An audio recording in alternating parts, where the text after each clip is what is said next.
लग्नानंतर होईलच प्रेमचा एक धमाकेदार प्रोमो आता आला आहे. तर ह्या प्रोमोप्रमाणे मानिनीला खूप बरं नसतं आणि ह्यामुळेच आता जीवा आणि पार्थला टेन्शन येतं. तर मग आता इथे विक्रमसुद्धा नाराज होऊन डायनिंग टेबलवर बसलेला असतो आणि जेवत असतो. तेवढ्यातच तिथे जीवा येतो आणि म्हणतो की काय झालं अचानक आईची तब्येत बिघडायला. अरे अचानक कळल्यावर की डिवोर्स होणार आहे घरात हे ऐकल्यावर आणखी काय होणार आहे दुसरं असं म्हणतो आता विक्रम. तर जीवा आणि पार्थला एकदमच भीती वाटते की काय चाललंय म्हणून. कारण मानिनीची तब्येत खूपच चिंताजनक आहे आता सध्या. तर मग आता विक्रम हे सुद्धा म्हणतो की लग्नानंतर प्रेम होतं, डिवोर्स नाही. पण तुम्ही लोकांनी तर प्रेम तर सोडा, 1 महिनाही झाला नाही लग्नाला, पण तुम्ही डिवोर्स घ्यायसाठी कोर्टची पायरी चढलात, असं म्हणतो विक्रम दोघांनाही. झालेच काहीतरी मतभेद, तर ते मतभेद घरामध्ये सोडायचे असतात, असं म्हणतो विक्रम. त्यासाठी कोर्टाची पायरी चढायला का गेलात? त्यासाठी कोर्टाची पायरी चढायला नाही लागत. कशाला चढायची कोर्टाची पायरी? असं ओरडतो आता विक्रम. तर हे ऐकून पार्थ आणि जीवाला खूपच त्रास होतो आणि विक्रम पण एकदमच त्यांच्यामुळे चिडलाय आता. विक्रमला ह्यांचा दोघांचा विचार करून खूपच त्रास व्हायला लागलाय आता.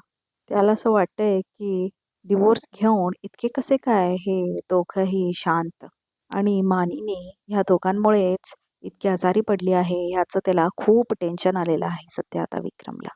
जीवा आणि पार्थ मात्र खूपच नाराज दाखवला आहे आणि जीवा म्हणतो की मी काही चूक केली आहे का असं तो विचार करायला लागतो मनातल्या मनात.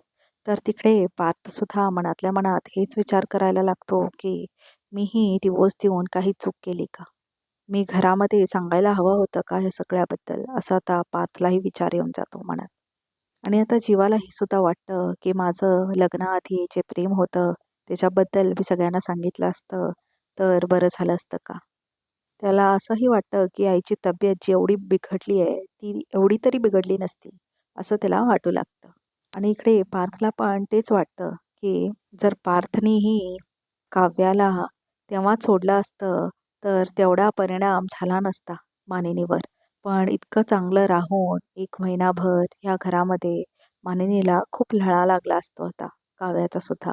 त्यामुळे पार्थला पण वाटतं की मीही आधीच डिव्होर्स दिला असता महिन्याआधीच तर बरं झालं असतं का. तर आता बघा प्रेक्षक हो, पार्थ आणि जीवा यांना खूपच त्रास होतोय ह्या सगळ्या गोष्टींचा. इतका विचार त्यांनी केलेलाच नसतो. पण प्रेक्षक हो, हे पण चुकीचं दाखवलंय की फक्त मानिनीलाच त्रास होतोय. कारण नंदिनी आणि काव्या पण एकाच घरातले असतात आणि त्याही बहिणी-बहिणी असतात. आणि त्यांच्या आईला तर हार्टचा प्रॉब्लेम असतो. पण ह्याचा तर कोणी दाखवलंच नाही, काहीच नाही दाखवलं. म्हणजे जितका त्रास पार्थ आणि जीवाच्या आई-बाबांना होतोय, त्याच्यापेक्षा तर डबल त्रास व्हायला पाहिजे काव्य आणि नंदिनीच्या आई-बाबांना. कारण त्या तर मुली असतात ना. पण हा भागच नाही दाखवलाय. म्हणजे जिथे नंदिनी काव्याच्या आई-बाबांचं काय मत आहे, हेच नाही दाखवलं या डिव्होर्सबद्दल. फक्त मानिनी आणि विक्रमबद्दलच दाखवलंय. तर प्रेक्षक हो, बघत राहा. लग्नानंतर होईलच प्रेम आणि ह्या आठवड्यातच एपिसोडमध्ये पण येऊन जाईल. आणि ह्या चॅनलला नक्की सबस्क्राईब करा. आणि हे जे सीरियल आहे लग्नानंतर होईलच प्रेम हे एक तमिळ व्हर्जनचं रिक्रिएशन आहे. तर त्यामध्ये असं दाखवलं आहे की ह्यांचा डिवोर्स मात्र होतच नाही. खरं तर पार्थ आणि रम्याचं लग्न होणारही असतं. पण होण्याच्या आधीच काव्या तिथे आलेली असते आणि ते लग्न व्हायला देत नाही. तर त्यामुळे लग्नानंतर होईलच प्रेम हे जे नाव आहे या सिरियलचं हे खऱ्या अर्थाने खरं ठरतं. त्यामुळेच हे नाव ठेवलेलं असतं. तर तुम्हाला खूप मजा येईल पुढे-पुढे बघून कारण खूपच इंटरेस्टिंग आहे हे सीरियल. तर प्रेक्षक हो, या चॅनलला नक्की सबस्क्राईब करा.